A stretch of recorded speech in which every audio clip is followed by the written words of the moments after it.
Magandang araw hukom at sa inyong lahat, Your Honors.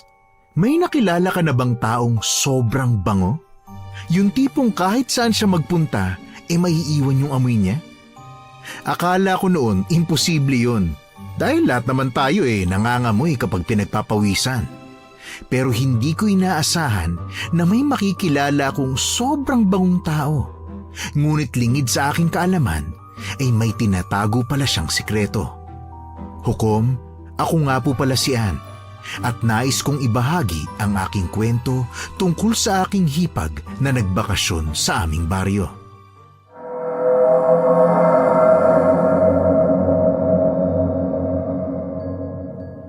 Nay, saan ko po ilalagay ito?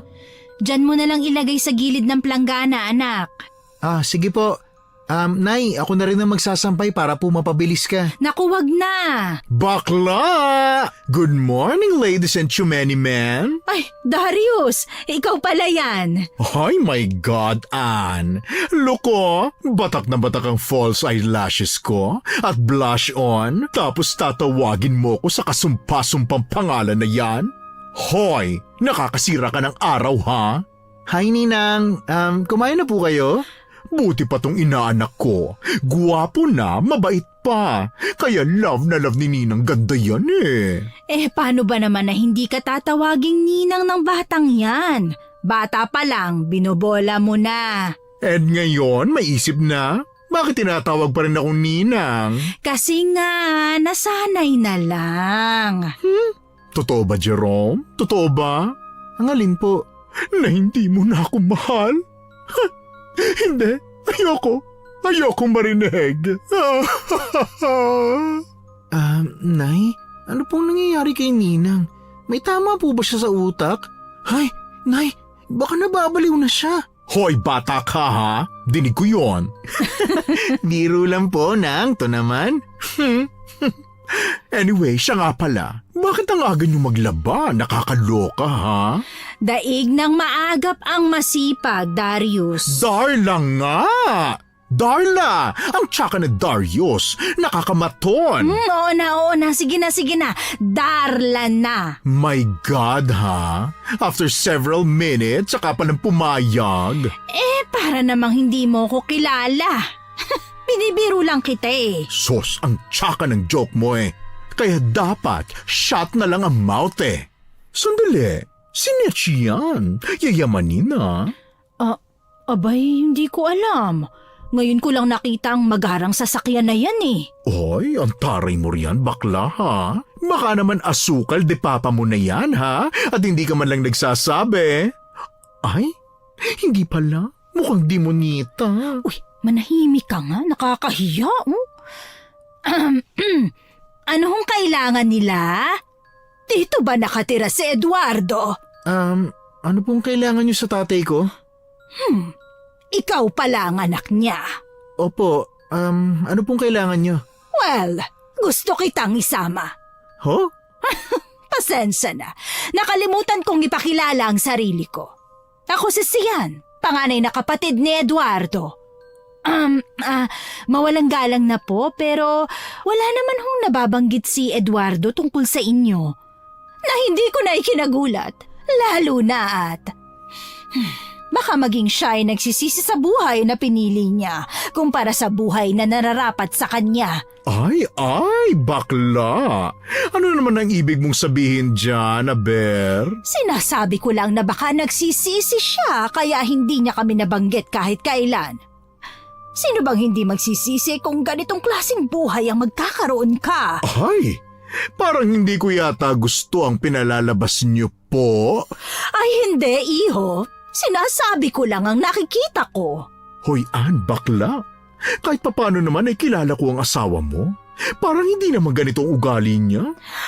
What do you mean? Parang hindi ganyan kasama ang ugali ni Eduardo.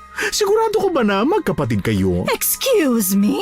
Ay, bakit? Dadaan ka ba? Pwede naman, Kaya ayoko talagang kumausap sa mga walang breeding. Ay, sa tingin mo ba gustong-gusto kitang kausapin? Uy, Darla, tama na. bisita siya. Ay, naku bakla. Kung ganyan din naman ang ugali ng bibisita sa akin, mas gugustuhin ko na lang na huwag akong bisitahin, no? Tama naman si Ninang, Nay. Hindi ko alam na ganito mo pala pinalaki ang anak mo. Bastos! Namimili ho kasi ako ng gagalangin. Jerome, tama na yan. Bueno, nandito lang naman ako para bumisita at magbakasyon. Bahay pa rin naman to ng pamilya ko, hindi ba? Naku, pasensya na. Hindi po kami nakapag-ayos. Hindi nyo naman po nabanggit sa amin na dadalaw at pupunta kayo dito. Sa tingin mo ba talaga ay may paraan ako para sabihin na pupunta ako?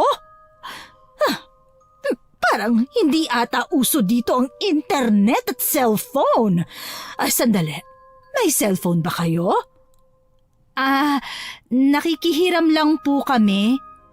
Hindi na nakakagulat. Paano ka nga naman bibili pa ng cellphone kung wala ka namang pambili ng pagkain?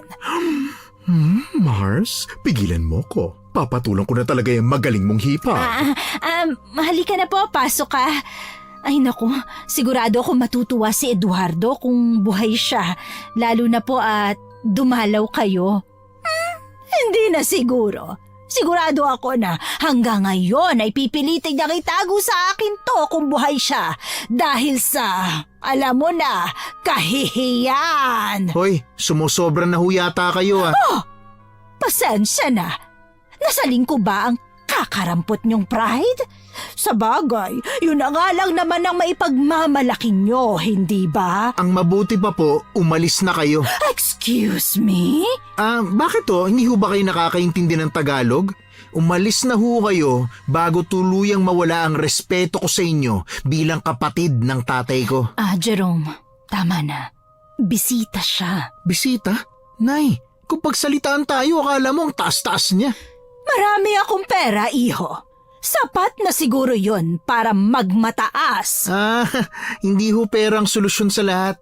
Kaya siguro hindi kayo pinakilala sa amin ni tatay dahil alam niyang pangit ang tabas ng dila ninyo. Hindi mo ba tinuruan na magandang asal ang anak mo? Tinuruan po ako ng nanay ko. Pero hindi na po ako bata. Alam ko na po kung sino ang dapat irespeto at hindi. Naku, wag niyo na lang pong pansinin. Halika, pumasok na tayo sa loob at nang makapag-usap tayo ng maayos. At saka para na rin makapagpahinga kayo kahit papano. Hindi naman na ako napagod sa biyahe, pero hindi rin ako sanay sa lugar na ito. Masyadong maalinsangan. Sus, na para bang hindi siya dito lumaki. Tama na. Manahimik ka na, Darla. Oo na. Masyado ka kasing mabait Kainis. Ay nako, mauna na ako ha? Baka may masabi pa ako dyan at mag-init ang tainga ko. Salamat ha. Ay nako, pasalamat na lang talaga ang bruha na yan at mabait ka, no? Balak mo bang palitan si Mama Mary sa sobrang santa mo? Ay naku, ikaw talagang bakla ka. Puro ka talaga kalukuhan. Ay nako, basta. Kapag inaway ka niyang baklang yan, one call away lang ang maganda mong fairy godmother, okay? Oo na. Lakad na, umalis ka na. Humayo ka na at magparami. Hukom, nawala ang ngiti sa mukha ko habang hinahatid ng tanaw ang kaibigan ko nang makita ko ang mapaghamong paningin ni Ate Sayan na nakatutok sa akin. Kita ko pa ang bahagyang pag-iling niya bago siya pumasok ng bahay. Mabilis na lumapit sa akin si Jerome bago namin sabay na sinundan ang kanyang tiyahin papasok. At kita namin na hindi niya alam kung saan nilalagay ang mga gamit na dala, na ayon sa kanya ay mamahalin daw. Nang makapasok kami sa bahay ay nakaamoy kami ng mabangong amoy na kumalat sa hangin. Nagkatinginan kami ni Jerome dahil ngayon lang kami nakaamoy ng ganong klaseng amoy. Pinaghalong amoy ng mga rosas at hasmin na sa tingin ko ay nagmula sa babaeng kararating lang na nagpakilalang kapatid ng asawa ko. Grabe, sobrang sarap sa ilong ng pabango mo.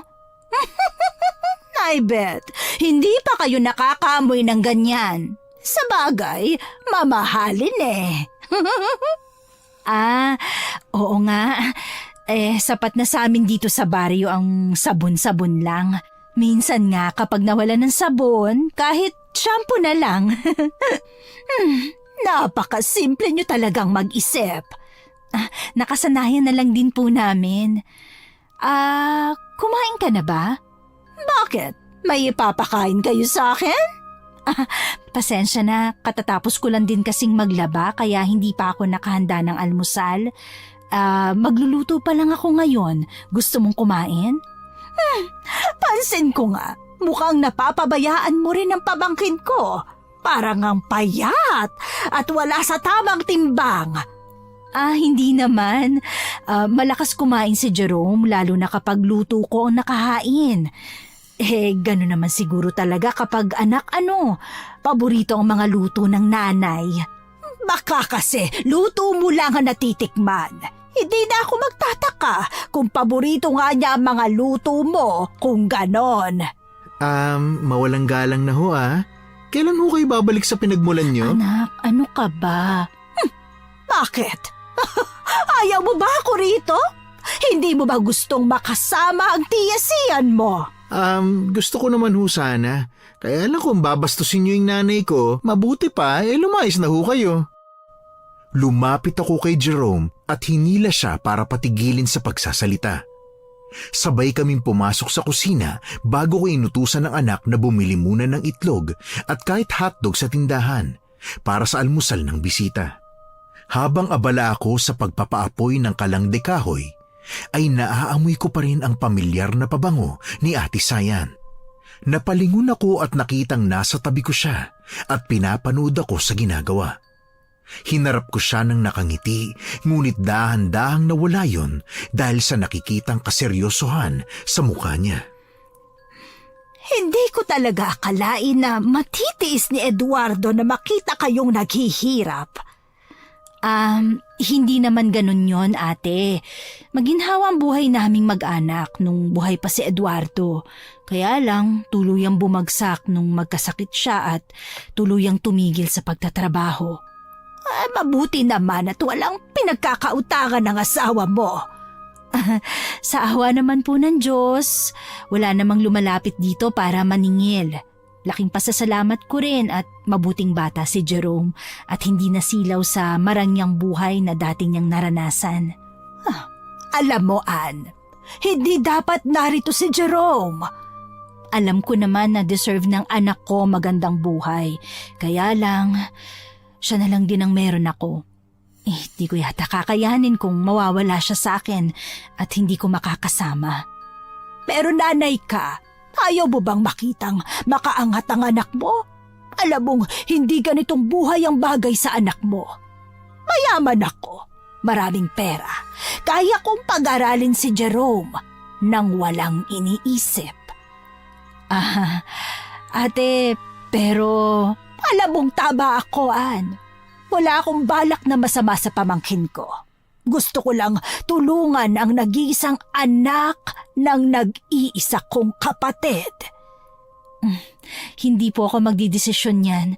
Ayokong pangunahan ang anak ko sa mga landas na gusto niyang puntahan o tahakin. Pero alam ko na kaya mong payuhan ang anak mo. Alam mong sa'yo siya makikinig.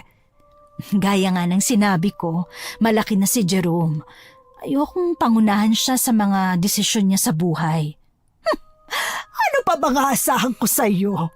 Mananatiling mga walang pangarap sa buhay ang mga katulad niyo. Magkano ang pinakamalaking pera na nahawakan mo, ha? 1,000? Mga 2,000 po. 2,000? 2,000?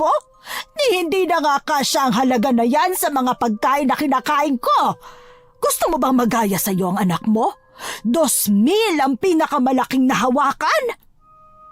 Hindi ako agad nakasagot sa tanong ng aking hipag nang makarinig ako ng mga yabag kasabay ng sigaw ng aking anak. Alanganin kong tinuloy ang aking niluluto habang si Ate Sayan naman ay bumalik na lang sa sala na parang walang nangyari. Kita ko sa gilid ng aking paningin na bahagya niya pa kaming sinilip na mag-ina bago tuluyang bumalik sa sala. Nay, Bakit ho ganun makatingin yung pangit na yun? Alam mo naman yan, hindi ba? Iniinsulto na naman ba niya kayo? Anak, hindi naman yun. Anong hindi naman yun? Nay naman, kilala po kita. Baka nga po pinagtatakpan mo lang siya para wala ng gulo eh. Hindi nga, anak. Pinag-usapan ka lang namin. Ha? Ano hong sinabi niya? Jerome, gusto ka niya kasing pag-aralin? Mag-aralin? Parang imposible naman po yata yun, Nay. Totoo. Gusto ka niyang pag-aralin, anak. Pero parang hindi ko pa rin po gusto, Nay. Parang may kapalit eh. Nay? Tama ako, no? Meron ngang kapalit yan, ano? Sasagutin niya ang pag-aaral mo sa kahit na anong universidad na gusto mo, anak. Sa kahit na anong kurso ang gusto mo. Nay, ano nga po yung kapalit? Sasama ka sa kanya. Ayos muntik na ako mauturo na. Anak, gusto lang ng tiyahin mo na mas makilala ka at umasenso ka. Hindi niya na ho kailangan gawin na kunin ako para lang pag-aralin, Nay. Baka gusto niya lang na mag-focus ka sa pag-aaral. Hindi ba matagal mo nang gusto na makarating sa Maynila? Gusto ko nga ho yun, Nay. Pero yung kasama kayo. Anak, hindi pwede yun eh. Pero Nay, bakit naman po hindi? Pangarap ko talagang pumunta sa Maynila at doon makapagtrabaho.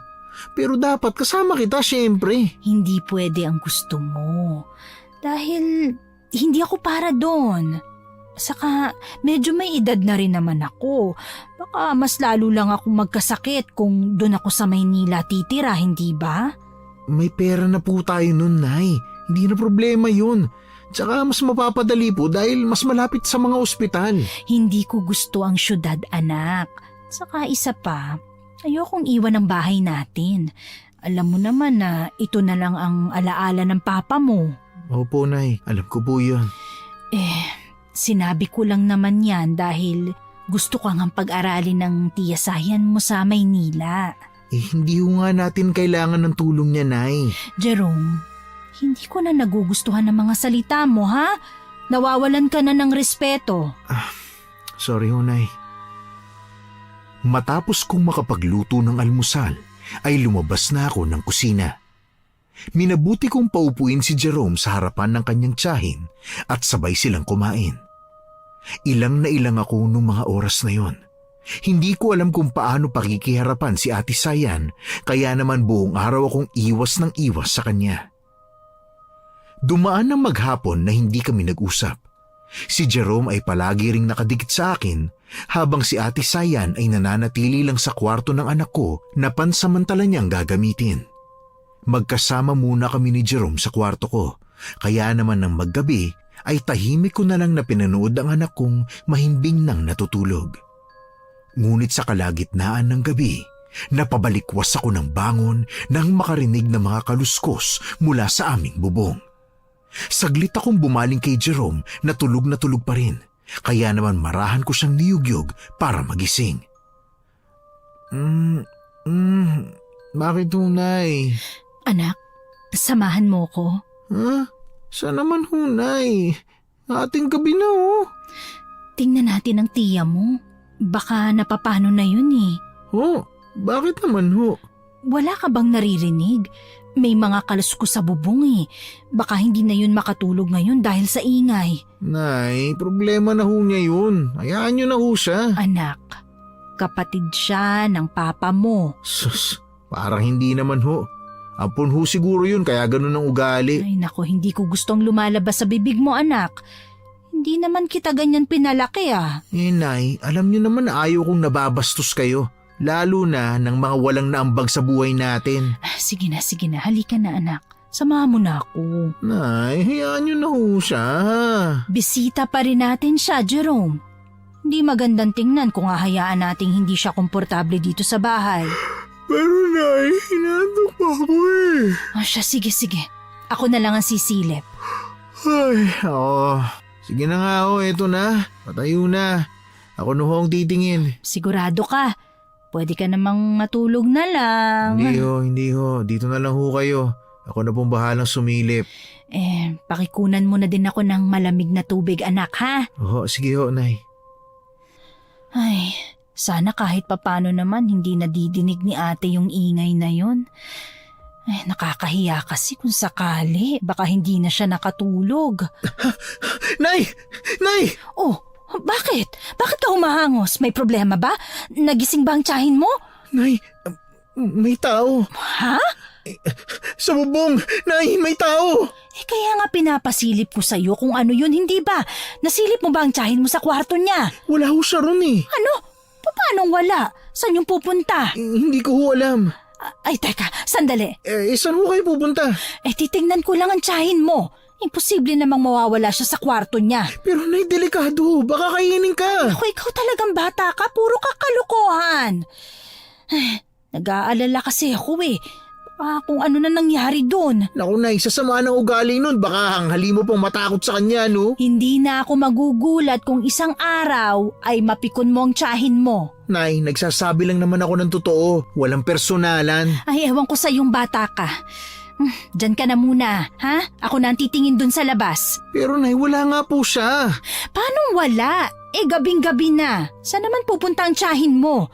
Isama mo pa na wala naman siyang kakilala o kaibigan man lang dito. Paano naman ho magkakaroon ng kaibigan yun? Napakasama ng ugali. Jerome, mamaya nandyan lang pala siya sa tabi-tabi at nakikinig sa atin. Isipin pa no na tinuturuan kita ng hindi magandang asal. Pero Nay, ano bang akala niya sa akin? Batang musmus na hindi nakikita ang kapangitan ng ugali niya? Ay naku, manahimik ka na nga lang. Halika na sa labas, tingnan natin. Hukom, sabay kaming lumabas ng kwarto ni Jerome. Una naming pinuntahan ang kwarto na tinutulugan ng hipag ko para tingnan kung talagang wala na siya roon. Pagbukas pa lang namin ng pinto ay mabilis na kumalat ang pamilyar na amoy niya. Ngunit nung tiningnan namin ang loob ng kwarto ay wala kaming nakita kahit anino ni Ate Sayan. Nang mabigo sa kwarto ay nagpunta ako sa banyo, ngunit wala rin siya doon. Bigo akong napaupo sa mahabang sofa habang ang anak ko naman ay pinipilit akong pabalikin sa pagtulog hanggang sa makarinig kami ng mga kaluskos mula sa yero naming bubong. Nagkatinginan kami ni Jerome at unti-unting nangilabot nang mawala ang ingay ng mga kuliglig at tanging ang mga alulong ng aso na lang ang aming naririnig. Nay, ano po ba yung bagay na yun? Yung mga aso hubay ni Aling Cora? Hindi ko alam, anak eh. Baka hindi na naman pinakain, Nay. Ay naku, mawalang awa talaga sa hayop. Nasaan na ba yung tiyahin mo? Alam mo, Nay, kung wala ko siyang balak bumalik, mabuti na lang din yun, no? Hindi mo ba naririnig yung mga alulong? Kung mananatili siya sa labas, baka mas mapahamak lang siya, di ba? Nay, hindi naman natin siya inutusan lumabas, Kahit pa, mali ang humiling ng masama sa kapwa. Nay, bakit ba kasi natin yung pinatuloy dito? Yan tuloy, pati pagtulog natin naapektuhan dahil sa mga lakad niya na hindi naman nagpapaalam. Kapatid siya ng tatay mo. Anak ng lolo mo na may-ari ng bahay na ito. May karapatan pa rin ng tiyasayan mo sa bahay na ito. Asawa at anak tayo ni tatay. Kahit pa, Jerome. Ayoko nang marinig ang pambabastos mula sa'yo, ha? Naiintindihan mo ba ako, ha, anak? Uy. Oho. Mabuti at nagkakaintindihan tayo. Pagpasensyahan na lang natin dahil hindi pa naman din natin nagagamay ang pagkatao niya. Malay natin, mabait naman pala kahit mukhang mataray. Hindi na po ako umaasa, pero dahil yan po ang gusto ninyo, hindi yan po ang gagawin ko. Mabuti naman, kahit papano nag-iisip ka, anak. Hukom, nung mag-aalauna na ng madaling araw, ay niyaya ako ni Jerome na pumasok sa silid. Dahil nga inaantok na rin ako, di pumayag na ako. Simula nung maabutan kong walang tao sa kwarto niya tuwing madaling araw, ay nakaugalian ko ng silipin ang kwarto ng aking hipag at mas lalong dumoble ang aking mga katanungan dahil lagi siyang wala tuwing bumibisita ako doon. Hindi pa nakatulong na sa nagdaang mga araw ay pansin ko ang mapanghusgang tingin ng mga taga-baryo sa amin. Sa tuwing nagde-deliver ako ng mga damit na nilabhan, ay ramdam na ramdam ko ang kanilang mga mata na nakatutok sa akin. Isang araw Patakbong lumapit sa akin si Darla nang makita akong bitbit ang mga labada na iuuwi ko sa bahay. O Darla, anong problema nila? Hayaan mo yung mga yan. Hindi eh. Kanino ko papansin ang mga tingin nilang ganyan na para bang may kasalanan ako? Uy, ano Darius? May alam ka ba? Ay, grabe naman. Para akong nasa mandatory military training nito. Nakakashock. Ano nga kasi? Bakla, maiinit lang mga ulo nila kasi nga namatayan sila ng mga alaga. At? Yun lang. Bakit naman sa akin ang sisi? Bakit ako? Kasi... Uy, ano? Kasi ang mahadera mong hipag ang sisihin mo, no? Anong kinalaman ni ate dito? Sus, para namang hindi mo kilala yon. Napakaarte at yabang. Pinagsalitaan ng kung ano-ano mga kapitbahay natin. Ganun ba? Nay! Oh, saan ka na naman galing bata ka, ha? Sa plaza, Nay. Alam mo naman pong kapag nawawala ako, doon lang ako nagpupunta. Oh, bakit ganyan ang mukha mo? Simangot na simangot. Oo nga, parang pinagbagsakan ng poop yung mukha mo, inanak ha? Ano ho ba kasing ginawa nung magaling yung hipag, Nay? Teka, ano ibig mong sabihin? Ay nako, pati pala ikaw ay apektado na rin. Ano ba sinasabi mo, anak? Anong problema sa tiyahin mo? Galit akong pinalis ni Mang Juan sa tindahan niya, Nay. Hindi raw niya gustong makipagtrabaho sa akin dahil masama raw ang ugali ng pamilya natin. Ha? Hindi ko alam yan. Ano ba nangyayari? Ay nako, sinasabi ko na nga ba? Nagkanda malas-malas kayo simula nang dumating ang babaeng yan. Darla, pwede ba wag mo nang gatungan? Bakit ba? I'm just telling the truth, no? Nothing but the truth. Ay nako, susubukan ko na lang siyang kausapin mamaya. At sa tingin mo ba, Nay, makikinig talaga siya? Ni hindi pa nga po tumatanggap ng pagkakamali yung babaeng yun eh. Susubukan ko, anak. Ay, ang martir mo talagang gaga ka. Ngayon lang ako nakakita ng nagpapakamartir sa hipag na ganyang kasama ang ugali, no? My God! Ay nako, Darla, pwede ba ayoko ng gulo? Pero, Ann, kailan ka ba mag-wake up, Aber? Beyond saving na yung mahader at mayabang mong hipag. Kapag lahat ng mga kapitbahay natin, masama na rin ang loob sa'yo, ha? Doon ka lang matatauhan? Ano ba dapat kong gawin? Ang tanong po dapat, Nay, ay kung kailan po siya halis dito. Ay nako, Jerome, ano ba? Bakit ba, Nay? Alam nga naman gustuin ko pa siya matapos akong tanggalan ng trabaho, no? Ay nako, anak, pagpasensyahan mo na lang muna, ha? Ay nako, palagi na lang nagpapasensya. Buisit. Anong problema nyo? Bakit parang dinaan ng bagyo ang mga itsura nyo? Di kayo ho. Uy, Jerome, ano ba? Hayaan mo na. Nang malaman naman ng magaling mong hipag na apektado kayo sa mga pinaggagawa niya, no? Bakit? Ano nagawa ko, ha? Wala hong nakakatawa. Kung matatawa pa kayo matapos yung manira ng trabaho ng may trabaho. Teka, iho. Ano ba sinasabi mo dyan? Dahil sa kayabangan nyo, tinanggal ako sa trabaho. Ay nako, masyadong matataas sa mga tao rito. Hindi matanggap ang totoo, yung katotohanan. Ano bang sinasabi ninyo? Nagsabi lang naman ako na wala silang mararating kung mananatili sila rito. Hindi ko kasalanan kung malalambot ang mga puso ng mga kabaryo ninyo, no? Sana hindi na lang po kayo nagsalita ng ganun, ate. At bakit? Masama na ba na magbigay ng opinyon? Hoy bakla, hindi opinyon yung binigay mo, no, kundi insulto. At kahit gaano pa kabango ang amoy mo, alingaso ng ugali mong matatandaan nila. Ano naman ang pakialam ko sa mga iisipin nila? Hukom, natahimik kaming lahat nang lumabas sa bibig niya ang mga bagay na yun. Napatitig pa ako para makita kung nagbibiro ba siya pero walang bakas ng biro sa mukha niya. Seryosong seryoso siya. Narinig ko ang buntong hininga ni Jerome sa gilid ko at akma nang magsasalita nang hawakan ko siya sa braso at ilingan. Naging sapat yun para kahit papano ay kalmahin niya ang sarili. Nang maggabi, matapos naming maghapunan, ay walang pansinan kaming pumasok sa mga kwarto. Bakas pa rin ang inis sa mukha ni Jerome pero ayaw ko na lang din punahin dahil alam kong hahaba pa ang usapan. Tahimik akong humiga sa kama nang matapos na mag-ayos si Jerome ng hihigaan niya. Nay, bakit tayo mo magsalita? Tungkol ba saan? Di sa tiyahin kong adik sa pabango. Pare-pareho tayong mahihirapan sa pagkilos kung mas lalaki ang alitan sa bahay na ito, anak.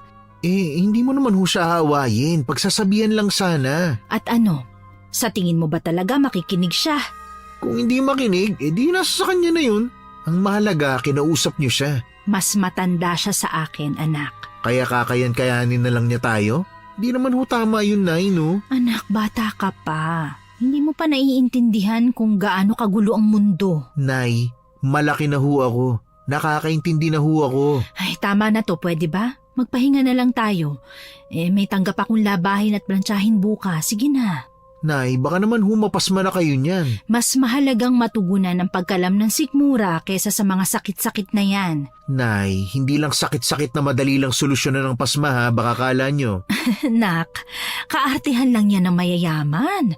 Ang mga nasa laylayan na katulad natin, walang karapatan sa mga ganyang sakit.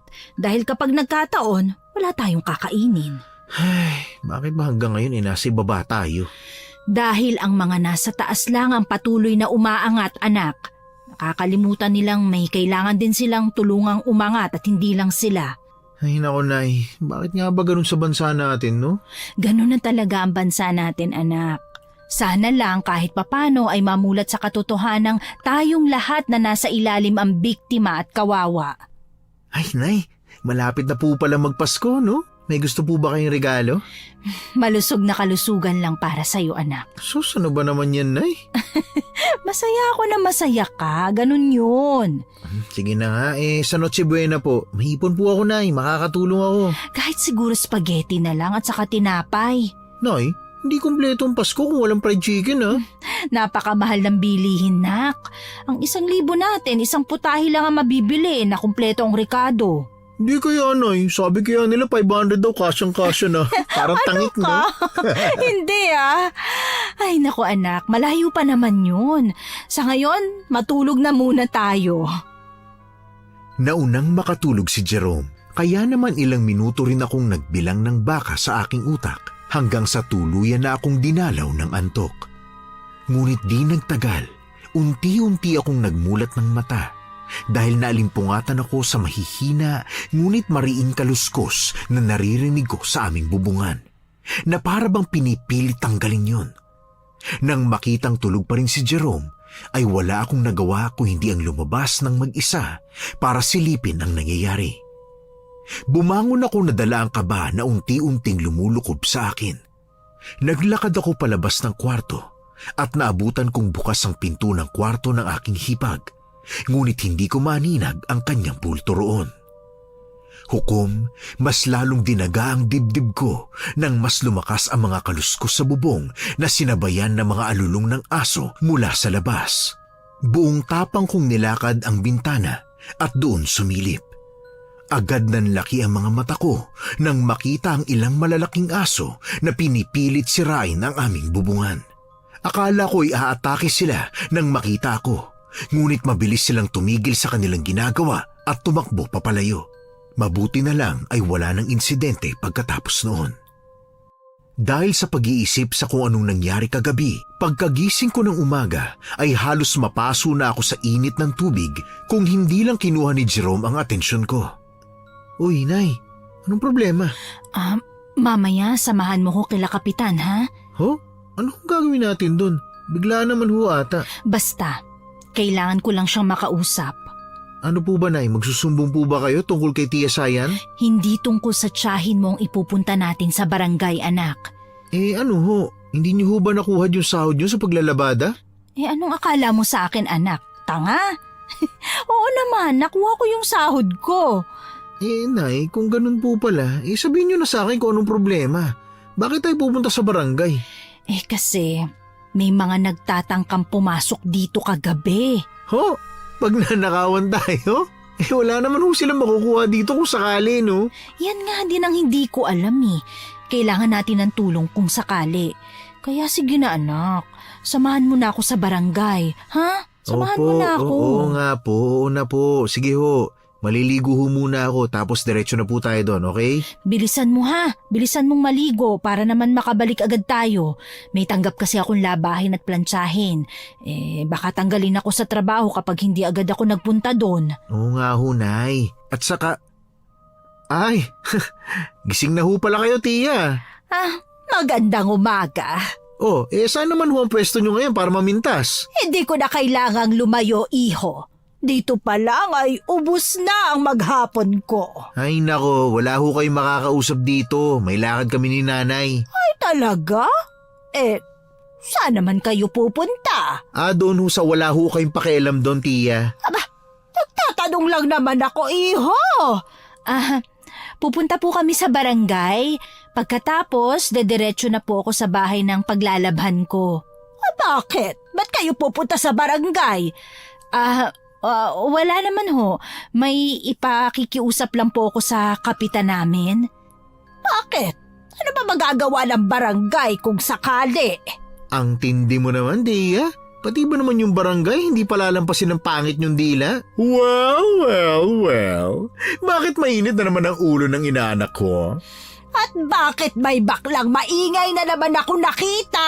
Bakla man ako sa iyong paningin. Kaya pa rin kitang sampal-sampalin at sinelasin. Ay nako, weirdong bakla. Okay lang, crazy ka naman. Ay, bakit ba kinakausap kita? Nako, masisira ang araw ko sa iyo. Ito yung taong mabango, pero ang pangit talaga ng ugali, ang bantot girl.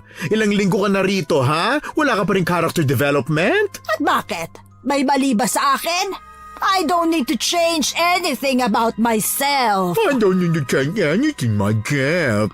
Mukha mo. My God, hindi ko naman alam na mailalabas ang English na tinatago ko every pageant dito. Don't English me, ha? Nasa Pilipinas ka kaya magtagalog ka. Oh, I'm so sorry, I forgot.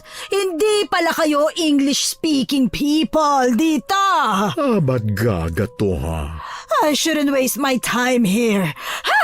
Alis na nga ako! Ay nako, buti naman. Oh, kita mo na yan?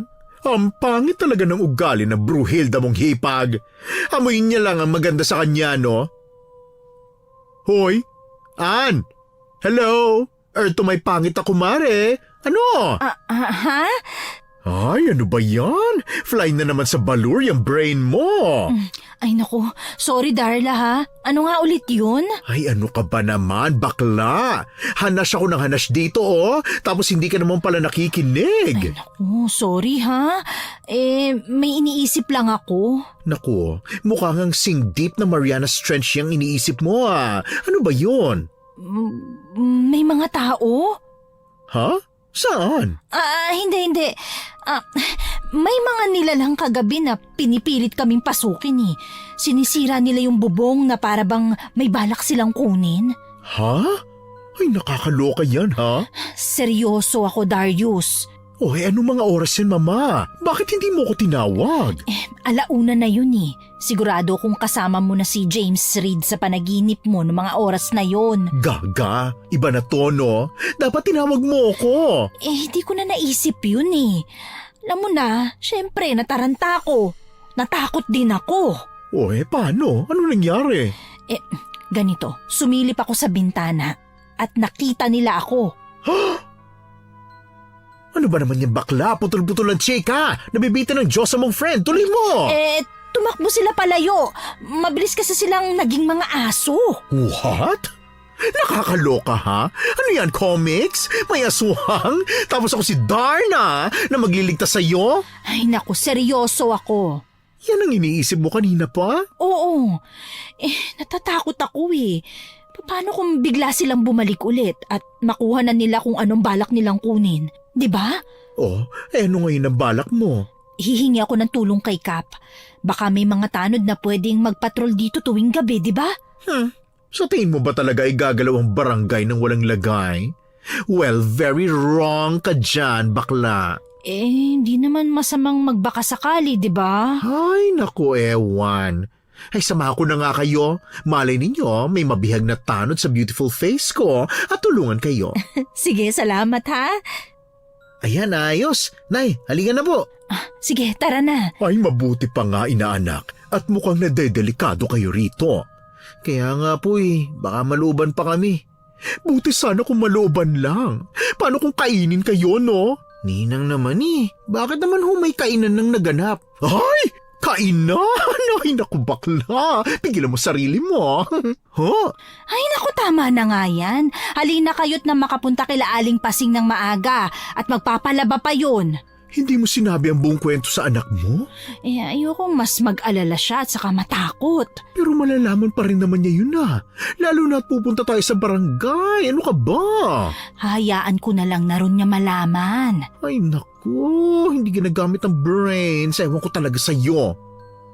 Hindi na kami nagabalang kumuha pa ng tricycle dahil malapit lang naman ang bahay namin sa tanggapan ng barangay.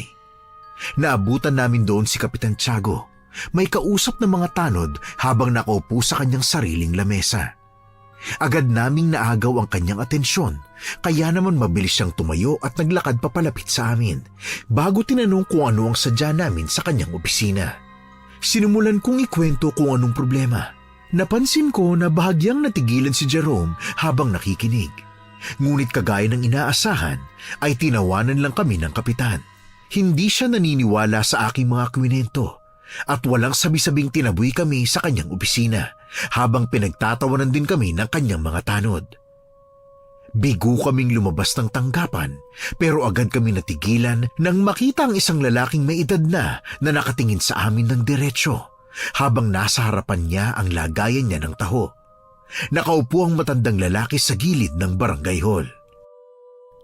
Darius, Jerome, gusto niyo ba ng taho? Ay naku, masarap yan, Mare. Lalo na kung mainit-init. Ikaw anak, gusto mo ba? Opo, Nay, gusto ko po. Sige. Tay, pabili po ng 3. Tay. Tay, taho po pabili. Ayos lang po ba kayo? Hoy, bakla, anong nangyayari? Bakit nakatulala sa'yo si Father Dear? Tay. Kailangan niyong ingatan ng mga sarili niyo. Ho? Naamoy ko siya sa inyo, kaya kailangan niyong mag-ingat. Teka, ano hong sinasabi niyo? Ano hong naamoy? Ay, Darla, amuyin mo nga ako. Amoy putok ba? Gaga, wala no. Kailangan niyong mag-ingat. Ho? Para saan ho? Nagsisimula na silang maningil at hindi sila titigil hanggat walang kabayaran na nakukuha. Sandali lang ho. Ano hong kabayaran? Wala naman po kaming utang Hindi niyo ba alam ang utang na iniwan ng asawa mo? Wala ka ba talagang alam sa bagay na ito? Wala hong utang si Eduardo. Wala naman ho siyang nabanggit sa akin noon. Dahil takot siya. Lolo, saan naman ho matatakot yung tatay ko? Ang tapang-tapang niya. Sa mga hindi natin kalahi. Mag-iingat kayo dahil nagsisimula na sila. Nababaliw na ho ba kayo? Uy, Jerome, ano ba? Ayusin mong pakikipag-usap mo. Nay, nagtatanong lang naman ho ako Hindi magandang pakinggan yung tanong mo. Ay, nako, sorry ho, sorry. Tay, ano ho bang ibig niyong sabihin? May mga aswang. Naghihintay lamang ng utos niya para kayo ay salakayin at atakihin. Pero wala ho kaming maalalang ginagawa namin sa kanila na masama. Bakit ho kami aatakihin? Iha, hindi mo ba talaga alam ang tunay na trabaho ng asawa mo habang nabubuhay siya? Ano ho? Hindi ko kayo maintindihan. Ano ho ba sinasabi niyo? Shucks! Ano ba ito?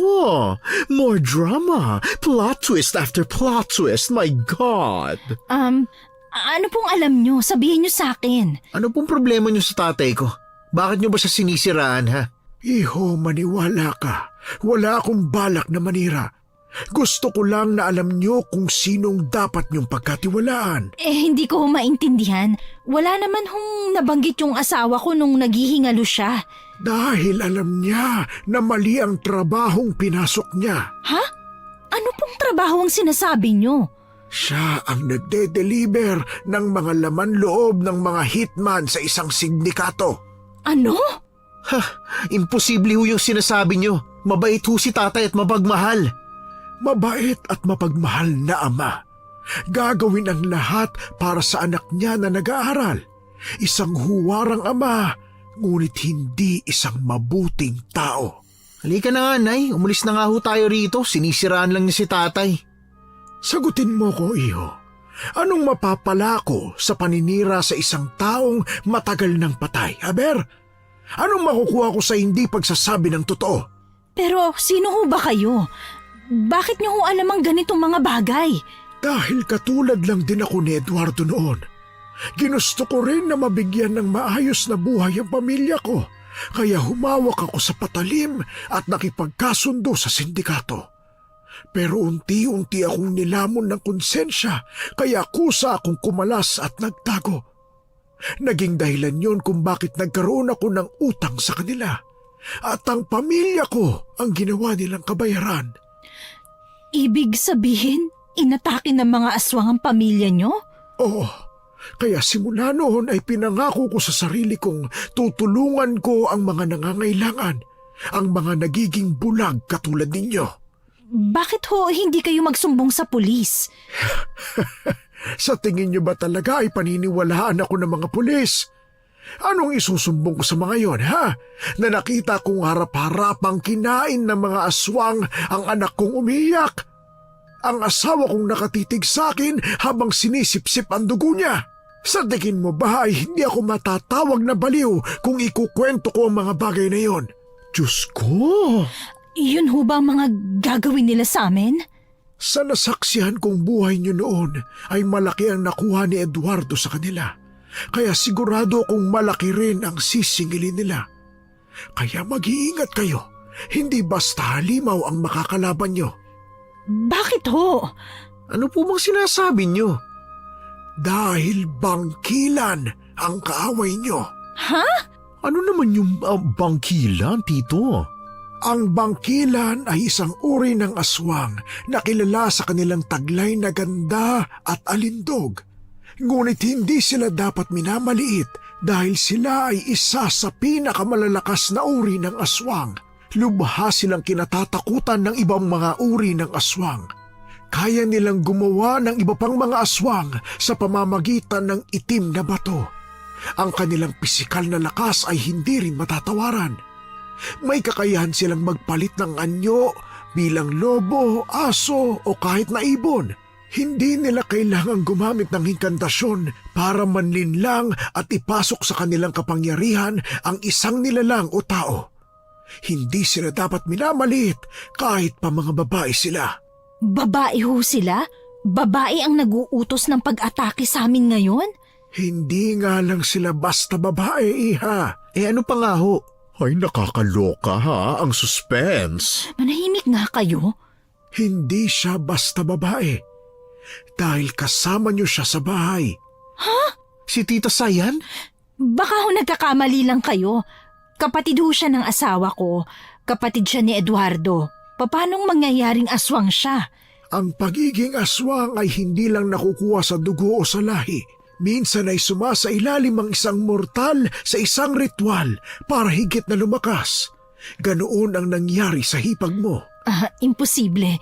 Paano nga hayaan niya kaming mapahamak? Walang tinuturing na pamilya ang mga aswang, iha. Isa ka lamang pagkain na dapat kainin para sa kanila at wala ng iba. Pero paano? Paano kami makakaalis o makakasiguro na ligtas kami? Malakas ang Sayan na yon. Isa siya sa pinagkakatiwalaan ng pinuno ng sindikato. Ginagamit niya ang kanyang bango para makapanlinlang at ipasailalim sa kanyang kapangyarihan ng isang tao. Kaya kailangan niyo mag-ingat. Hindi niyo alam na bahagi na pala ng ritual ang kanyang amoy na kinakalat niya sa inyong bahay. Hukom, pare-pareho kaming natulala. Kahit nung tuluyan na umalis ang matanda, ay hindi pa rin pumapasok sa isip ko ang ideyang aswang ang panganay na kapatid ng aking asawa. Hindi ko na namalayan na napahigpit na ang hawak ko sa kamay ng aking anak dahil sa takot sa maaari naming kahantungan sa oras na makauwi kami ng bahay. Umuwi na sa kanilang bahay si Darla, kaya kaming dalawa na lang ni Jerome ang nagpatuloy sa paglalakad papunta sa bahay nila Aling Pasing. Saktong tanghalian na noong mga oras na yon, kaya pinakain muna kami ng matanda bago magsimula sa labahin. Pagkatapos kumain ay tahimik kaming nagpahinga bago namin sinimulan ang pagtatrabaho. Nay, sa tingin niyo po ba totoo yung sinasabi ng matanda kanina? Hindi ko alam anak kung sino ang dapat kong paniwalaan eh. Pero paano kung totoo yun, Nay? Ano pong gagawin natin?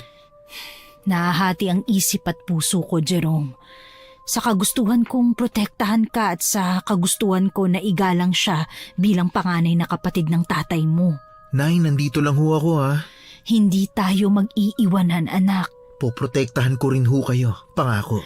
Sabay nating bantayan ang isa't isa. Oo, Nay. Hindi ko ho kayo pababayaan. Pero hindi ko pa rin maunawaan kung paano nagawa yun ng tatay mo. Kung totoo nga yung sinasabi ng matandang yun. Siguro dahil sa pagmamahal niya po sa atin.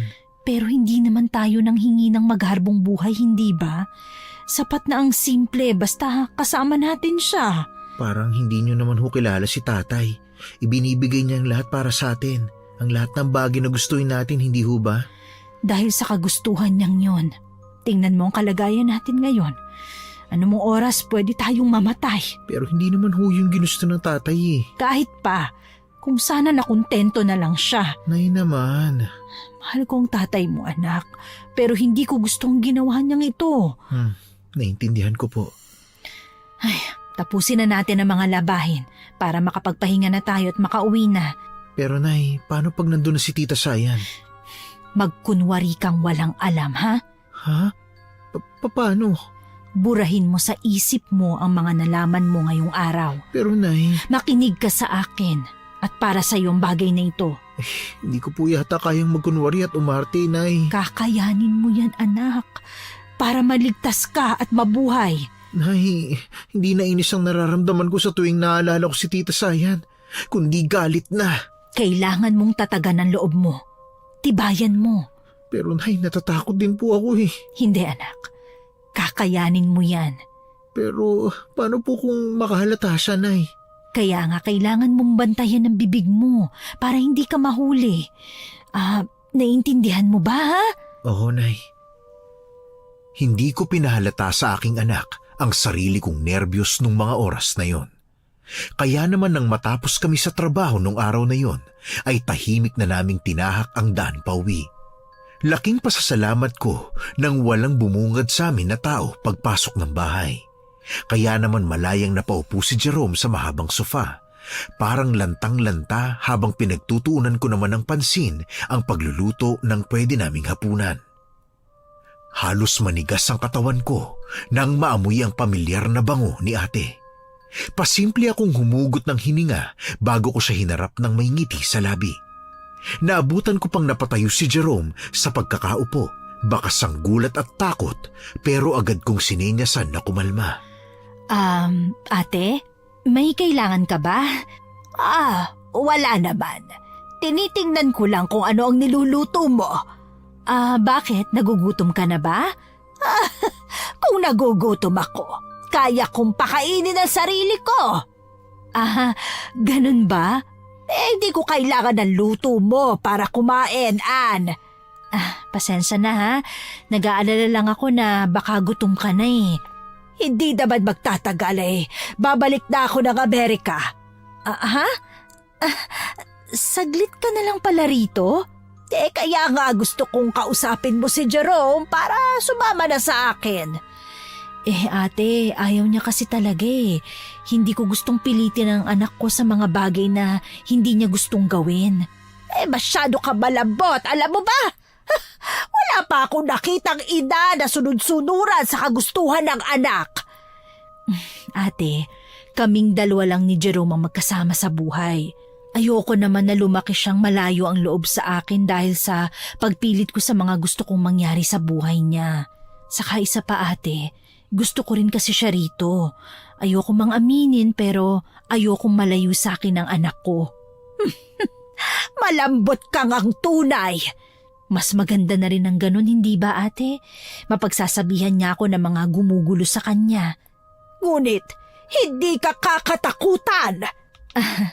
Hindi ko kailangang katakutan, Ate Sayan. Sapat na sa akin na irespeto ako ng anak ko. Ramdam ko na nagtagal ang tingin niya sa akin. Kumabog man ang dibdib ko, ngunit hindi ko yun pinahalata hanggang sa matapos na akong magluto ng hapunan at kumain na kami ng sabay-sabay. Kapansin-pansin ang titig ni Jerome sa kanyang tiyahin habang kumakain siya. Kaya naman pasimple ko siyang sinipa sa ilalim ng lamesa na nagpabalik ng atensyon niya sa pagkain kaharap. Katulad ng dati ay ganoon ang nangyari matapos naming kumain ng hapunan. Pumasok na kami sa kwarto at nagsimulang magpahinga. Napabalikwas ako sa pagkakahiga ko nang magising akong wala si Jerome sa hinihigaan niyang banig. Nagmamadali akong lumabas ng silid habang unti-unting kinakain ng kaba ang aking dibdib. Mas lalong dumoble yun nang makitang bukas ang kwarto ni Ate Sayan at walang tao roon. Tuluyan akong nakalabas ng bahay. Jerome? Jerome, anak! Nasaan ka? Jerome! Ay, nasan na bang batang yun? Jerome! Nay! Anak, akala ko kung ano na nangyari sa'yo eh. Si Tia.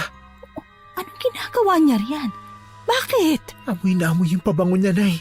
Na para bang pinipilit ako sumama. Ayos ka lang ba? Hindi ko alam pero hindi ako naapektuhan. Paano?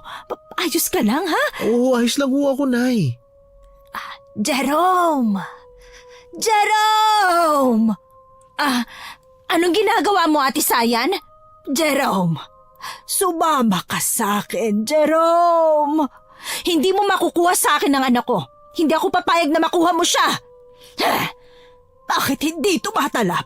Bakit hindi ka lumalapit sa akin, pamangkin? Tumigil ka na, Ate Sayan. Manahimik ka! Mananatili kang mahirap! Ikaw ang tumigil dahil hindi kailanman sasama ang anak ko sa'yo. Ha! Sasama siya sa akin! Hindi ako kailanman sasama sa'yo. Salbahe ka! Demonyo ka!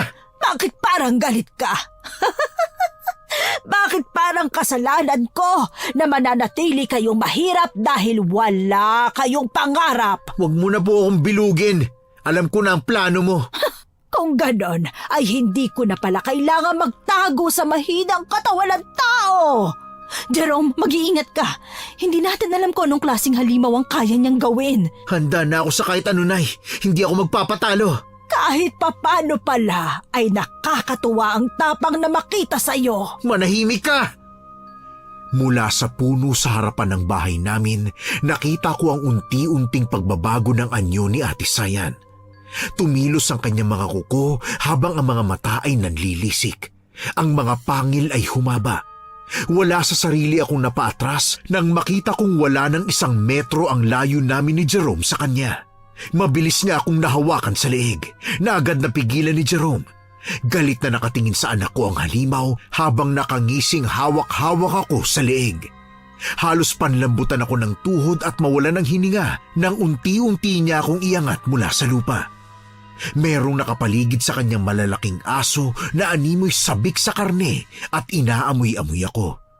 Bitiwan mong nanay ko! Madali akong kausap, Jerome. Kung susundin mo ako, ay hindi mapapahamak ang nanay mo. At ano? Hayaang lapain niyo ako?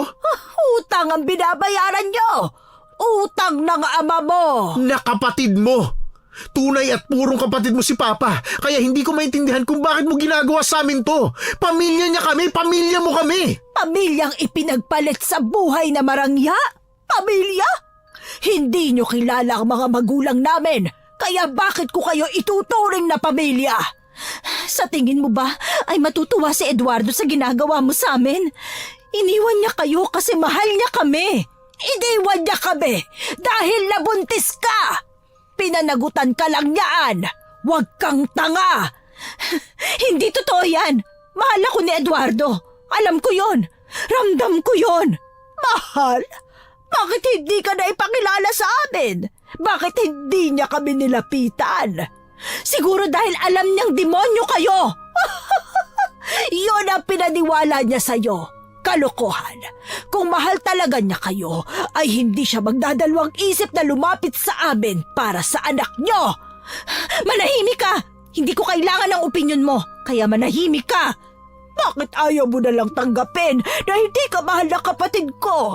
Na wala kayong kwenta para sa kanya? Buisit na ako sa pambabastos mo sa nanay ko! At mas lalong hindi ako natutuwa sa tapang mo na sagutin ako! Pakawalan mong nanay ko! Buisit ka! Ganyan nga, magalit ka. Ubusin mo ang lakas mo para sa galit para madali na kitang matangay. Hindi ako papayag na kunin mo sa akin ang anak ko. At sa tingin mo ba talaga ay nasa iyo pa ang desisyon tungkol sa bagay na yan? Anak ko, ang tatangayin mo. Hindi ako papayag na makuha mo siya kahit patayin mo pa ako. Madali naman ako kausap, Ann. Ang sabi ko, huwag mong gagalawin ang nanay ko! Sige lang, magalit ka. Isumpa mo ako, Jerome! At sinong nagbigay ng permisong gawin to sa kaibigan ko? Darla! Narito ka palang bakla ka! Pakialamero ka! Pakialamera! Hindi ako lalaki, ang ganda-ganda ko, ano? Mabilis na pumunta sa pwesto namin si Darla na may bitbit na walis tingting at asin. Sinaboy ni Darla ang dala niyang asin na naging dahilan kung bakit naagaw niya ang atensyon ng malalaking aso. Ang mga mata ng mga ito ay galit at nanlilisik na nakatutok sa kanya. Ang nasa gitna at pinakamalaki sa lahat ay dinilaan pa ang kanyang bunganga habang papalapit sa aking kaibigan. Yung mga halimaw naman na nasa gilid ay mabilis na tumakbo papunta kay Darla. Pero hindi doon natapos ang aking kaibigan. Muli siyang dumakot ng asin at isinaboy sa hangin, dahilan kung bakit napatigil ang mga halimaw sa paglapit sa kanya. Umalulong ang mga ito. Hudyat na natamaan at nalapnos ang kanilang mga balat dahil sa asin na dala ni Darla. Ang nakangiting muka ni Ate Sayan ay nawala. Bakas na ang galit sa kanyang mga mata nang ako'y bitiwan niya, kaya naman dali-dali akong tumakbo papalapit sa aking kaibigan. Hoy, bakla! Ayos ka lang? Paano mo alam na aatake sila? Ang sabi mo kanina ay natatakot ka baka muli siyang umatake, di ba? Kaya ako nagdesisyon na pumunta rito sa inyo para kung sakali ay may dagdag puwersa kayo. Talaga? Salamat ah. Nung bumili ako ng ulam kanina sa karinderya ay nakasalubong ko si Mang Telmo. Ang sabi niya ay hindi titigil ang mga halimaw hanggat walang nakukuhang bayad. Kaya nagbakasakali ako na pumunta sa inyo rito. Hoy! Hindi ito ang oras para magkwentuhan kayo! At hoy, Karien! Hindi ka ba nahihiya? Pinatuloy ka nila sa bahay nila tapos itong igaganti mo? Bahay na mga magulang ko ito. Sila ang dapat mahiya sa akin. Asbo! Sugurin nyo at walang matitira! Kunin nyo ang bata! Subukan niyo lang! Muling sumugod ang mga aswang. Mabilis nilang nadamba si Jerome na napasigaw sa sakit. Nanginig ang aking mga kamay habang titig na titig kung paano nila sinusubukang lapain ang anak ko habang nasa ilalim nila. Kinuha ko sa kamay ni Darla ang hawak niyang walis tingting bago ko hinampas ng napakalakas ang halimaw na nakadagan sa anak ko. Alulong nila ang maririnig sa buong paligid kasabay ang pagtama ng mga hampas ko gamit ang walis tingting at ang pagsaboy ko ng asin sa mga halimaw na yon. Ngunit hindi doon nagtapos ang lahat, hukom. May isang malaking aso pa ang lumapit at walang seremonyang hinila ang katawan ni Jerome. Bago pa ako makagalaw at makaatake, ay umulan ng pulbos na amoy asupre. Nakita ko sa aming likuran si Mang Telmo habang may bitbit na supot na siyang hinagis niya sa mga halimaw. Hindi ko akalain na magigialam ka na naman, tanda! Hanggat hindi kayo tumitigil sa pag-atake sa mga taong walang laban ay mangingialam ako. Ano bang mapapala mo sa pagtulong sa kanila? Wala na ang pamilya mo dahil sa'yo, hindi ba? Hindi ko kasalanan ng pagkawala ng pamilya ko. Dahil kung hindi kayo demonyo ay buhay pa sana sila hanggang ngayon. Kung hindi ka umalis at nagtraidor, ang ibig mong sabihin, tama ba? Hayop ka talaga! Hayop kayong lahat! Dapat sa inyo'y maubos at mamatay! Hindi nyo kakayanin kung ikaw lamang ang papatay sa amin! Wala kang kakayahan na gawin ang bagay na yun! Matanda ka na! Simula nang mamatay ang pamilya ko ay isinumpa ko sa libingan nila na ipaghihiganti ko sila. At sa tingin mo ba, kaya mong gawin ang bagay na yon? kaya mong panindigan ang pangako mo na hindi naman matutupad. Itinatak ko ang galit ko sa inyo. Kahit kamatayan ko pa ang kapalit, ay papatayin ko kayo. Gusto kong makita. Patunayan mo ngayon din. Mang Telmo! Lumayo ka sa kanya. Ako na ang tatapos nito. Tatapos? Baka naman magpakamatay ka. Hangal! Hindi ako mamamatay hanggat hindi ko nauubos ang lahi nyo! Lapastangan ka! Mabilis na humarang sa amin si Mang Telmo na para bang pinoprotektahan kami sa posibleng pag-atake ng malalaking aso na naghihintay pa rin sa utos ng kanilang amo. Pansin ko ang higpit ng pagkakahawak niya sa supot na hindi ko alam ang laman. Mabilis na sumalakay ang mga halimaw, sabay-sabay pa ang mga ito, ngunit hindi siya natinag at saka naghagis muli ng pulbos na amoy asupre. Kusang napahinto ang mga aso. Alulong nila ang maririnig sa buong paligid, ngunit hindi doon natapos ang pag-atake ni Mang Telmo. Nang sandaling mahawakan ng mga halimaw si Jerome at pinipilit na hilahin papalapit sa kanila, ay mabilis at walang pag-aalinlangan na hinagis ni Mang Telmo sa mata ang pulbos na dala niya sa mga halimaw. Ay, grabe lo ha! Napakagaling niyo po, natalo niyo sila! Hindi kayo dapat magpakasiguro. Siguradong babalik sila. Pero lo, natalo niyo naman po sila eh. Hindi ko sila tuluyang mapabagsak. Buhay pa ang kanilang pinuno. Sigurado akong babalik sila. Pero ano ang maaari naming gawin? Kailangan niyo maghanda. Maging alerto sa lahat ng oras. Kung ganun po, may mga bagay po ba na pwede naming gamitin laban sa kanila? Ang asin at bawang ay may mga mabibisang pangontra laban sa mga aswang at anak ng dilim. Bongga! Sabi ko na nga ba tama ako, buti nagdala ako ng maraming asin.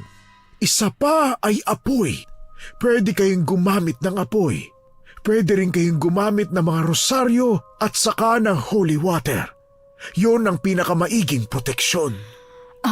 Anak, kunin mo ang lahat ng sinasabi ni Tatay Telmo. Mas mabuting handa tayo sa kanilang pagsalakay. Ana, Po, bakit ho? May problema ho ba? may nais akong ipakita sa iyo. Ito. Ano ho yan? Notebook?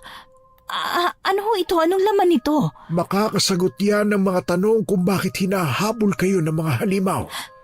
Ano pong ibig niyong sabihin? Buksan mo na lang kung handa ka ng malaman. Ay, grabe! Pasuspense ng pasuspense! Ay, akin na nga yung bakla! OMG! Bakit? Ano bang meron? Ano nakasulat dyan? Ano yan, Nay? Hindi. Wala to, Jerome. Wala. Wala lang. Ano ba yan? Ano ba yan, Darla? Para kang tanga. Patingin nga. Ay, sabi ko nang wala to. Hindi to important, no? Hoy bakla! Kailangan nilang malaman ang buong katotohanan. Pero tanda. Ano ba kasi ang laman yan? Hukom, kinuha ko mula sa kanya ang hawak niyang notebook bago ko binuksan. Gusto pang bawiin ni Darla ito, ngunit mabilis ko yung binuksan. Na sana pala ay hindi ko na ginawa. Halos mapaupo ako nang mabasa ang sulat kamay ng asawa ko. Puno yun ng mga hindi pamilyar na pangalan, ngunit hindi yun ang tumagos sa akin. Gumawa si Eduardo ng kasulatan na kapag hindi siya nakabayad sa pagkakautang, ay anak namin ang magiging kabayaran. Tumulo ang luha sa mga mata ko. Hindi ako makapaniwala sa aking nabasa. Nay, ano ho ba yan? Bakit ho kayo umiiyak? Wala anak. Nay naman eh. Ano ho bang nakasulat sa notebook na yan? Kahit anong mangyari, hindi kita isusuko sa kanila. Ano ka ba, Nay? Alam ko naman po yun, no? Mahal na mahal kita, anak. Kailangan ng mahiging paghahanda laban sa mga halimaw. Wala akong pakialam sa kasunduan na meron sila. Hindi ko isusuko ang anak ko sa kahit na sino. Kahit sa tatay niya. Anong kinalaman ni tatay rito, Nay? Ay, huwag mo nang pansinin yung Jerome. Alam mo naman yung nanay mo, minsan baliw, no? Lalabanan ko sila hanggang kamatayan. Kung yan ang desisyon nyo ay tutulungan ko kayo. Alam kong ginagawa niyo rin po to para makaganti. Bukod pa ron ay ayaw ko nang may mabiktima pa ang masasamang nilalang na yon.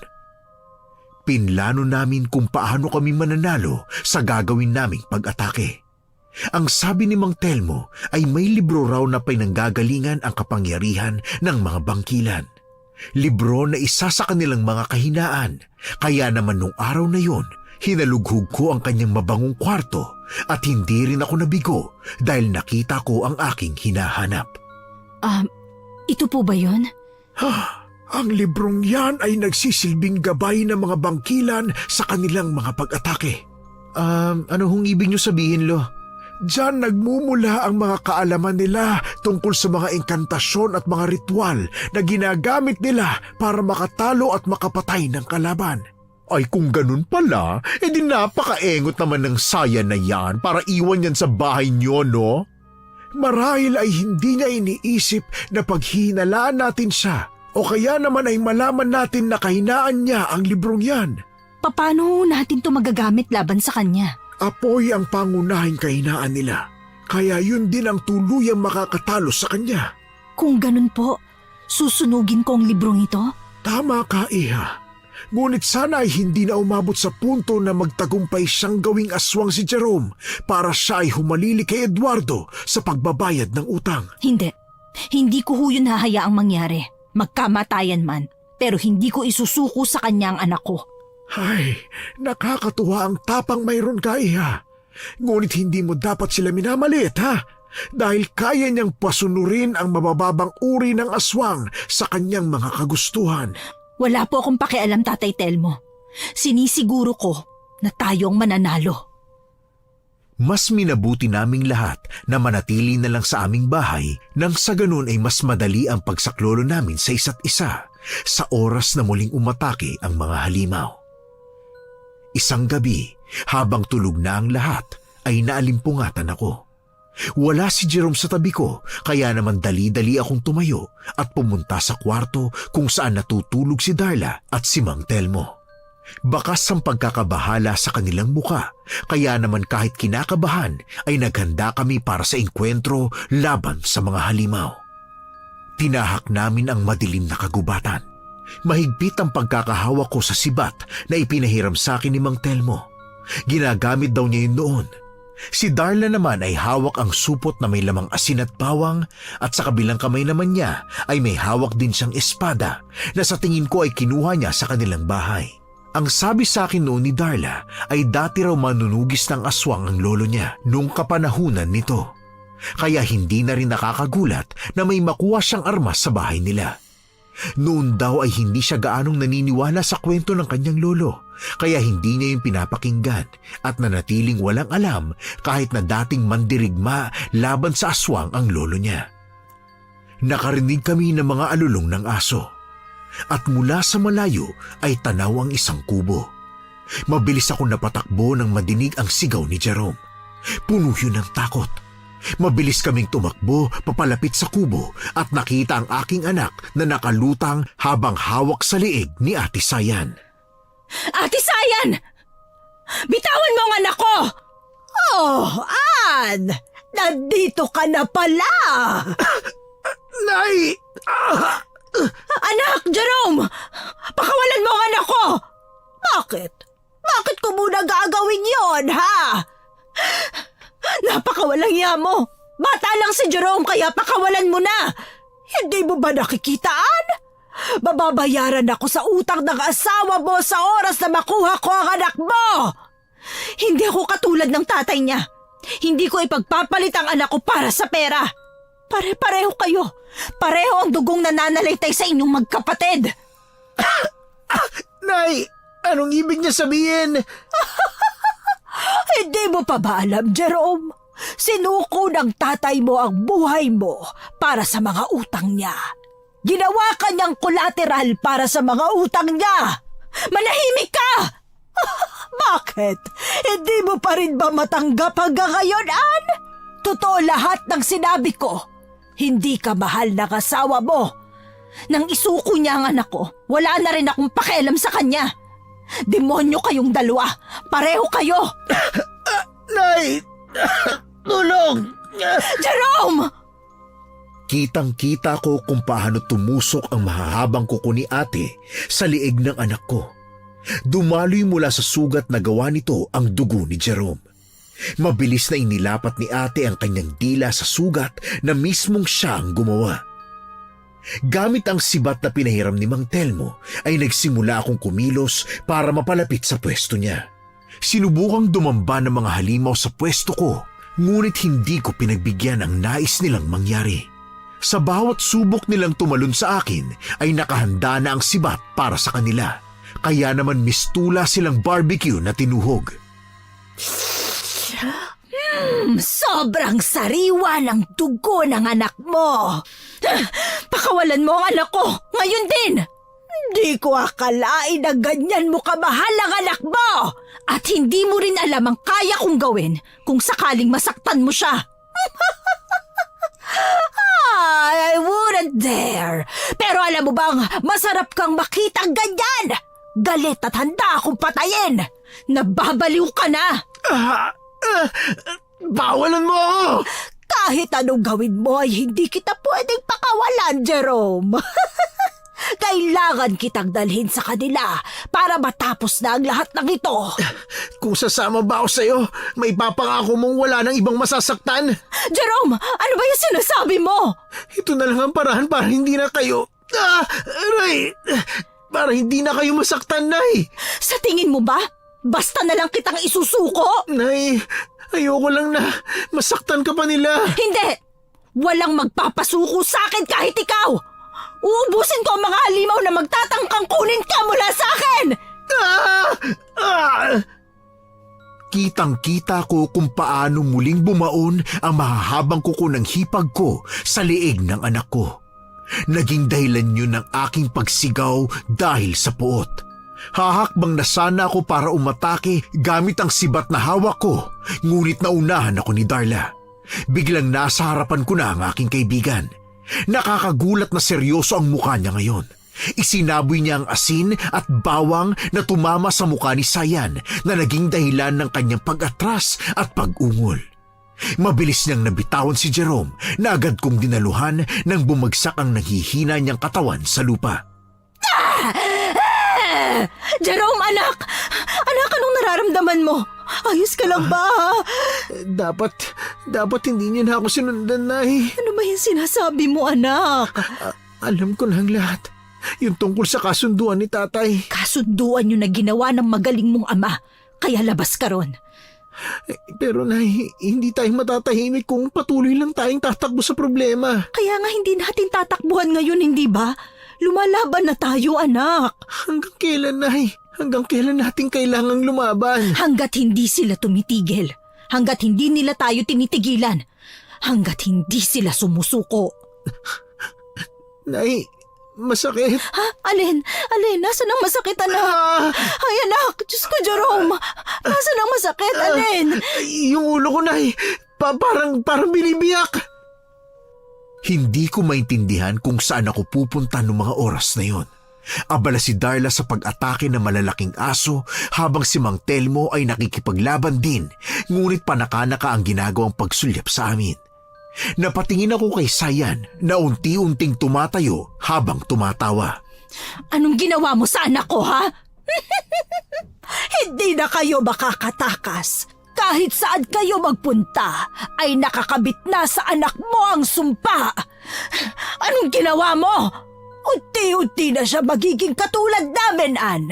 Wala ka nang magagawa. Napakasama mo! Ann! Bilisan natin! Baka kaya pa nating pigilan!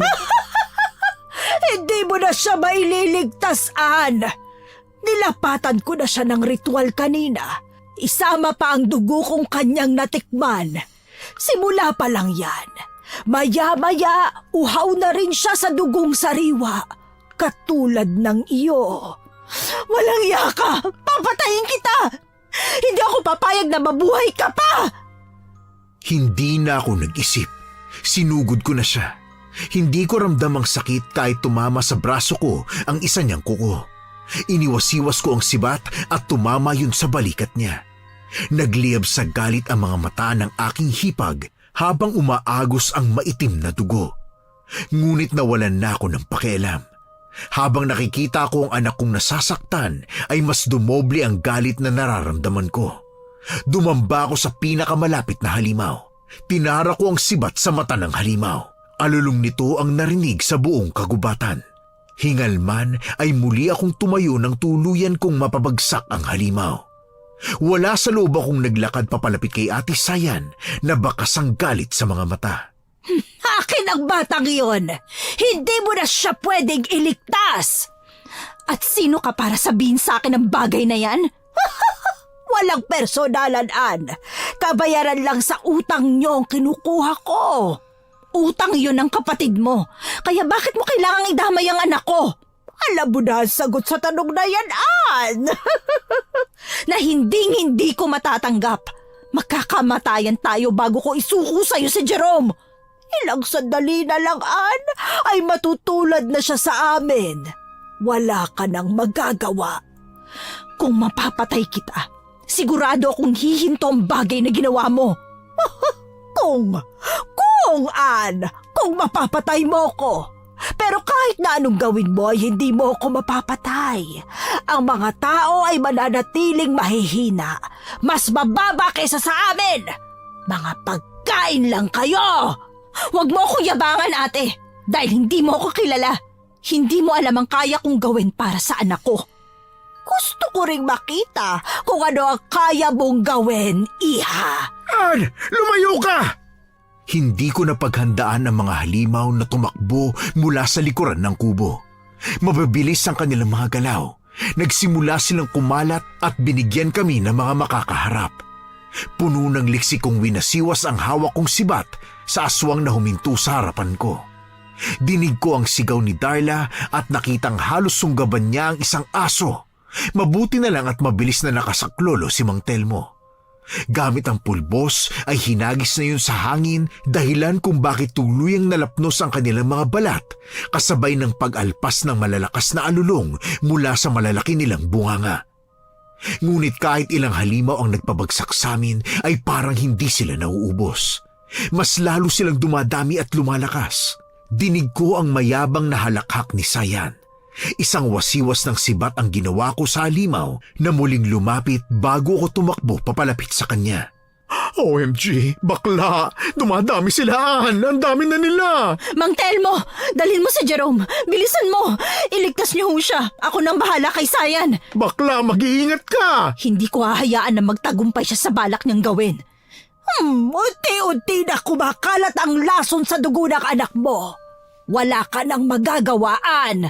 Pipigilan kita bago ka pa manalo. Nasa akin na ang huling halakhak! Nay! Jerome, dyan ka lang anak. Tatapusin ni nanay ang laban na to para makauwi na tayo. Aray ko! Ang sakit! Jerome! Ganyan nga, Jerome. Umanib ka na sa amin. Hindi ako aanib sa mga sakim na katulad ninyo! Mahihirapan ka lang kung patuloy mong lalabanan ito. Wala akong pakialam! Mang Telmo, ilayo niyo na po si Jerome dito. Pero paano ka, iha? Ako ang tatapos ang laban na to. Nay, wag mo akong iwan. Hindi kita iiwan, anak. Susunod ako. Sinisiguro ko lang na hindi sila makakalapit sa'yo. Ann, kailangan mo lang namang sumuko. Ibibigay mo lang siya at tapos na ang lahat. Hindi ka na nga minahal ng asawa mo, di ba? Huwag ka nang magpakahiro. Hindi ko siya ibibigay at walang sino mang demonyo ang pwedeng magdikta sa pamilya ko. Ako na ang sumugod sa mga halimaw na nasa aking harapan. Hukom, hindi ko alam pero nung mga oras na yon ay para akong sinaniban. Wala ang pagod at sakit dulot ng mga sugat. Sumugod ang dalawang halimaw ng sabay, ngunit hindi ko ininda ang hirap. Sa bawat pagsubok ng pagsunggab ay pinasok ko ang talim ng sibat sa kanilang bibig. Kita ko na puno rin ng tapang na sumugod si Darla sa mga ito. Saksak ng espada ang pinagkakaloob niya sa mga tadyang ng mga halimaw bago sila tuluyang napapatumba. Ilang minuto ang tinagal ng sunod-sunod na pag-atake at ilan na lang ang nakatayo. Kaya mas ginanahan kaming dalawa na gumawa ng hakbang. Napatingin ako kay Darla nang bigla siyang sumigaw, kasabay ng pagtaga niya sa leeg ng isang halimaw. Ann! Tapos na ito! Tapusin na natin si Sayan! Wala ka ng kakampi, kaya sumuko ka na! Sa tingin niyo ba matatakot ako sa inyo? Sa mga taong katulad niyo? Ikaw na lang ang buhay dito, kaya sumuko ka na!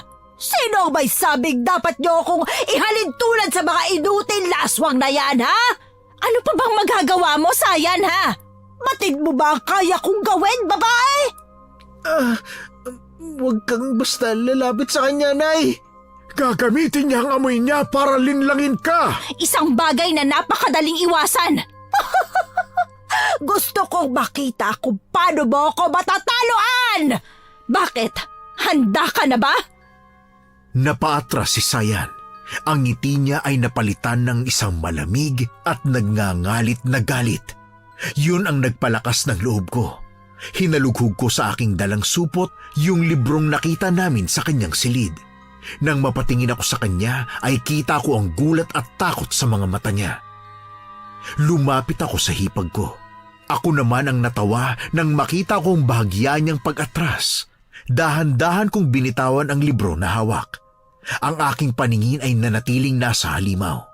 Humahangos siya. Binalak niyang lumapit hukom. Ngunit mabilis siyang naharangan ni Darla. Sa unang pagkakataon ay nakita ko sa mga mata niya ang takot. Ngunit pinipilit niyang labanan yon. Sige, Ann. Subukan mo. Pero tandaan mo ito. Habang tumatagal, lalong kumakalat ang lason sa anak mo. At bago pa man matapos ang laban, baka siya na mismo ang kumagat sa leeg mo. Hindi mo kami masisira. Hindi ngayon. Hindi kailanman. Ako ang tatapos sa kasamaan mo. Nay, tapusin mo na po! Ann, bakla! Kaya mo yan! Sunugin mo na ang libro nang matapos na ang kasamaan niya! Hindi niyo ako matatalo! Huwag kang makikinig sa kanya, Nay! Sunugin mo na! Ako na ang tatapos ng kasamaan mo. Demonyo ka! Hukom, hinagis sa akin ni Darla ang posporo na dala niya. Mabilis ko yung sinalo bago ako tumingin kay Sayan na pinipilit na lumapit sa akin, ngunit hindi yun hinayaan ni Darla. Lumuhod ako sa harapan ng libro at kiniskis ang isang stick ng posporo bago ko yung dinikit sa pahina ng libro. Mabilis kong narinig ang sigaw ni Sayan. Alulong niya lang ang naririnig namin.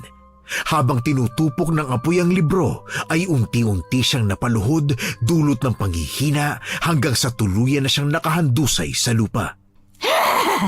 Hindi pa rito matatapos ito! Mahina ka na, Sayan. Wala ka nang magagawa. Natalo niyo man ako, pero may susunod pang aatake sa inyo! At katulad na nangyari sa iyo ngayon, papatayin ko siya dahil hindi ako papayag na makuha niyo ang anak ko. Kahit na anong sabihin mo, Ann, kaisa na sa amin si Jerome. Wala ka nang magagawa tungkol sa bagay na iyon. Nagulat ako nang biglang nasa tabi ko na si Jerome. Katulad ng ibang halimaw na hinarap ko kanina, ay nanlilisik ang mga mata niya. Malamig ang kanyang mga mata habang nakayukong nakatingin sa kanyang tiyahin. Halos mapatakip ako ng bibig nang bigla siyang lumuhod at tinarak ang kanyang mahahabang kuko sa halimaw niyang tiyahin. Isang alulong ang pinakawalan ni Sayan bago tuluyang mawalan ng malay. Titig na titig ako sa anak kong may mahahabang kuko at matatalas ng ngipin. At habang tinititigan ko siya, hindi ko mapigilang hindi maluha na umagaw ng kanyang atensyon. Bakas ang lungkot sa kanyang muka, kaya naman hinila ko siya papalapit sa akin at niyakap. Ramdam ko ang mga bisig niya na yumakap din sa akin pabalik. Nay? Anak, huwag kang mag-alala. Hindi kita iiwan. Nako, mahal ka pa rin ni Ninang kahit ganyan ka. Kahit halimaw na ako? Anak, hindi. Ang pagiging halimaw ay wala sa itsura, kung hindi nasa puso. Mabuti kang bata, anak. Kaya kahit ganyan ang itsura mo, hindi ka magiging halimaw sa paningin ko. Ikaw ang nag-iisa kong anak, Jerome. At poprotektahan kita sa lahat. Yun ang napatunayan ko sa mga nagdaang araw na kasama ko si Jerome. Walang pinagbago ang anak ko, kaya mas lalo kong niyakap ang ideya na hindi lahat ng halimaw ay halimaw. Maraming salamat, Hukom, Your Honor, sa pakikinig sa aking kwento. Inaalay ko ang kwento kong ito sa lahat ng mga magulang na walang sawang nilalaban at minamahal ang kanilang mga anak para itaguyod sila sa mabuting paraan.